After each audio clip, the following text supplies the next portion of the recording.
Welcome, everybody. Friday. And you know what that means? If we have a playlist on Friday accompanied by a video, that means that it's a wonderful collaboration with The Devil's Mouth. First of all, Jose, believe it or not, but this collaboration is already half a year old. Exactly. Wow. Time goes by, doesn't it? We're getting a sense of history here. Something like it. So we decided to look to go deep once again, and this time look at a label. And we both agreed that it's a very nice thing. So you might get something like that, not every time, but a few times a year. And the first one that we decided has to do with one of our favorite events of every year with Roadburn, because Roadburn will hold a Rocket Recordings showcase this year. I was very excited when I heard that. Jose, how did you feel when you heard that they were hosting a showcase for the 25th anniversary of Rocket Recordings? Very happy. It's a label that I hold in quite a high regard ever since they started. Even though I'm not the biggest Psych guy, to be honest, as most people who follow my stuff might have noticed, but I think they approach, at least for my taste, Psych from the correct perspective, and they also diversify a little bit. It's not just a Psych label, of course, but I like how they discover artists and they dig around for the really unusual and groundbreaking stuff, and they've always been like that. They continue to be like that, and so it was a great pleasure to as you said, dig deep and do a little dive for a few of the biggest pearls of these last 25 years. I actually met Chris a couple of years ago at Roadburn from Rocket Recordings. He's a super nice guy, and it'll be a pleasure to celebrate these 25 years with the label and with some of the bands that'll be at Roadburn. Definitely. And I also think it's a really nice choice by Roadburn. I mean, we already had Exile on Mainstream doing a larger thing, and you know, some other labels that have been showcased. And I think with Rocket Recordings, I think it's a very, very good moment, 25 years in their history. So I looked it up, and you know, being the history teacher, I of course tried to gather some dates. They seem to have mastered something in 1997, a 7-inch. But the first real Rocket Recordings label release was a 7-inch split by the Hats and Lily Damn White back in 1998. The A side was the Hats. You can learn, back sometimes, lean back sometimes, and Lily Damn White had Master F, whatever VF stands for, on the B side. And what I really like about the label is that they also have some kind of aesthetic approach. You know, the two founders, Chris Reeder and John O'Carroll, they also do not all their sleeves, but a lot of their sleeves. So there is some kind of loose corporate identity. We're not talking about Charisma Records, you know, where they have very, very, or El Paradiso, where they have like a very clear corporate identity. But I like the fact that, you know, there are two masterminds behind it. You've already said it. They're focused on, let's say, Psych, but not in the crowdy, we'll do a 20-minute jam kind of sense. You know, their stuff is still based on a regular song format with something between 6 and 10 minutes, right? They're still independent, which I also love. You know, having an independent label of that kind seems to be difficult, but their last release was Pix. I think I got 7 now. Latest album, which is awesome. And I really was surprised when I looked up the number. That is Record Recordings' 293rd release, which means that they release more than 10 things a year. Wow. Yeah. And that is quite a bit. Yeah. Yeah, right. I mean, I'm thinking if I know any independent record label 25 years in who have like 300, basically like 300 records, right? And also that they come from a time when the internet was not the most important thing. They mentioned that, you know, after like 9 or 10 years, they got into that. They created their own blogspot, which is still running, and you can look it up. And the first entries are from 2008. And they also say, like, of course, social media is good and bad, right? And but they seem to use it very, very nicely. Now, Jose, are there like 3, 4, 5 bands that you would use to characterize the sound of Rocket recordings? I think so, and I think, I mean, obvious as it will seem, I think they might actually be the most well-known bands, or at least the bands that are mostly associated with the label. And I mean, for a reason, I guess. Goat, Gnod, Pigs times 7 also.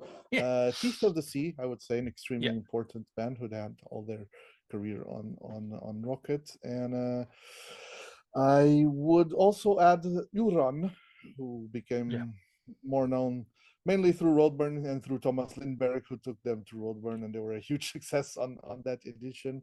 And I think besides the more well-known bands, they really represent the type of wild, out of the box, envelope pushing thing that this label will go to. Still filed under Psych if you need to file it, but it is something else entirely.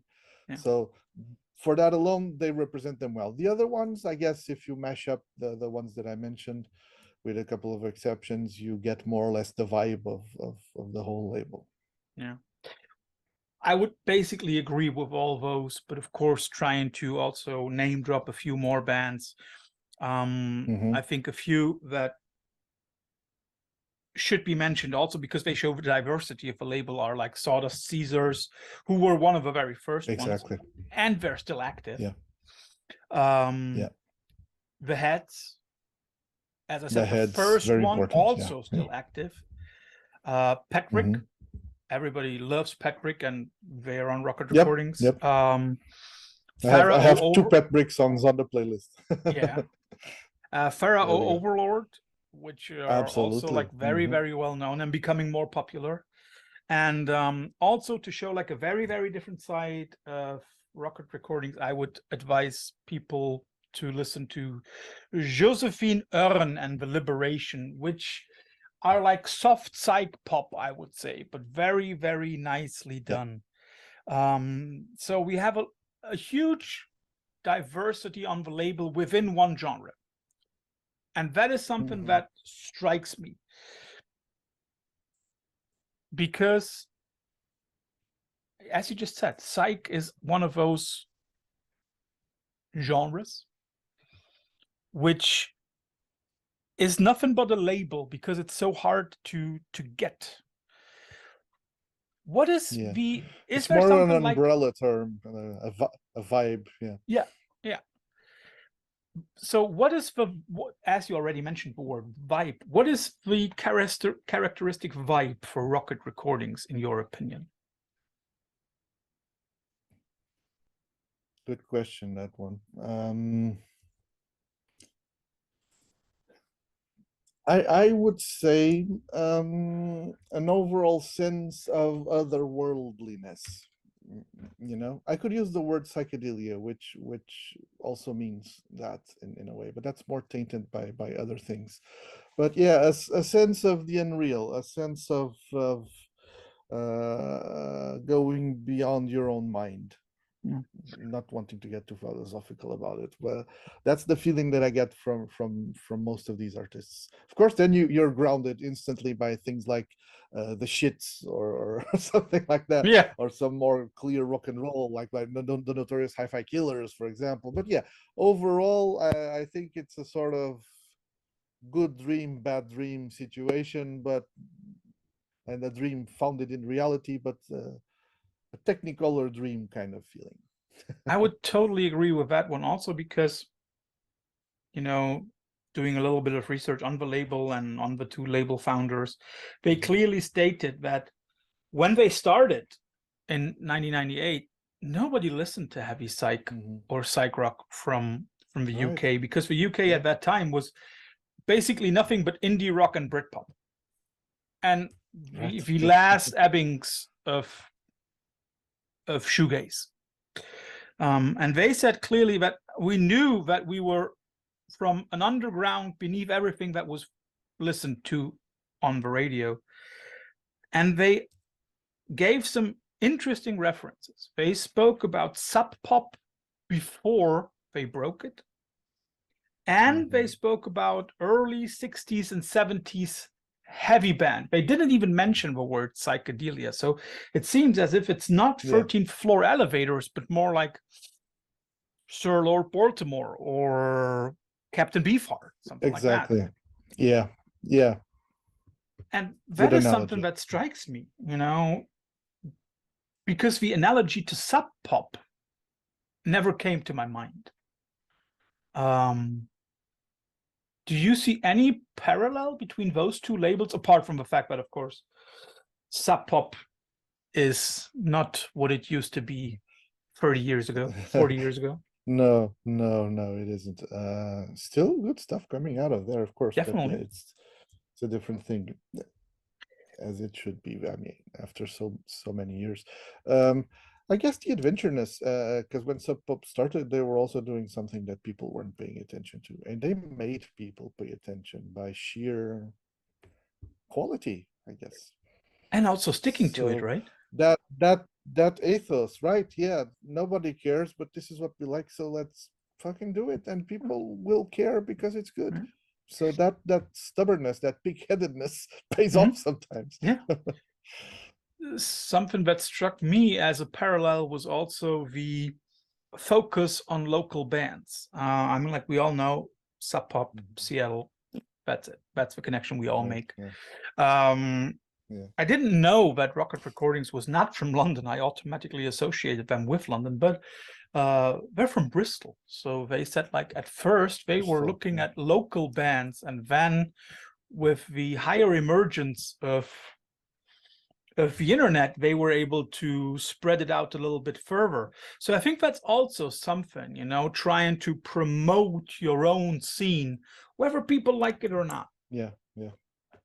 And when you're not from London or from a big conglomerate, because Bristol is very important in several scenes, and when you're from a smaller city, I guess promoting your local bands means something extra, and you take more value in that, because you don't need to promote London bands. They're from London, they're already promoted by default. But yeah, being from Bristol or from any other let's call it peripheral, but without any kind of detriment to it, peripheral town, that means something, and you take pride and value in that.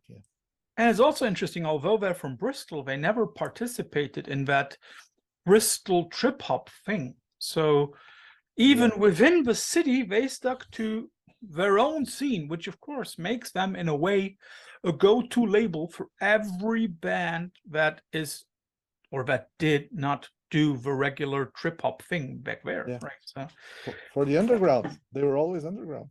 That's true, and they stuck to it.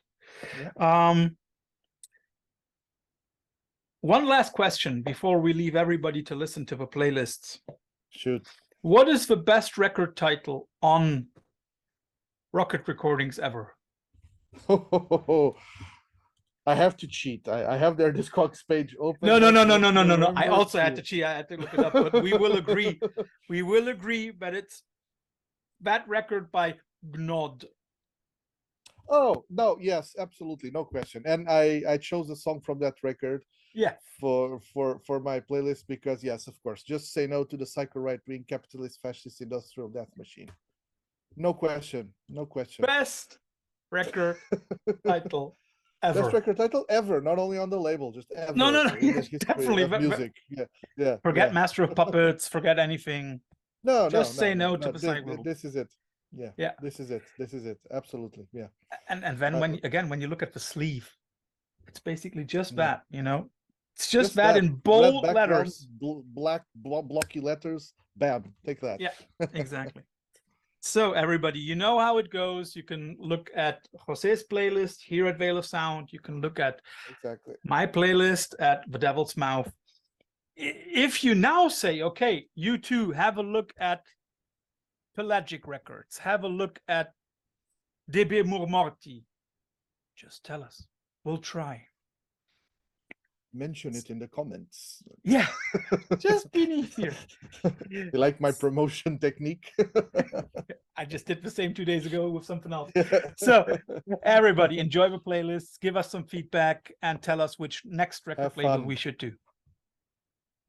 Looking forward to it. We do.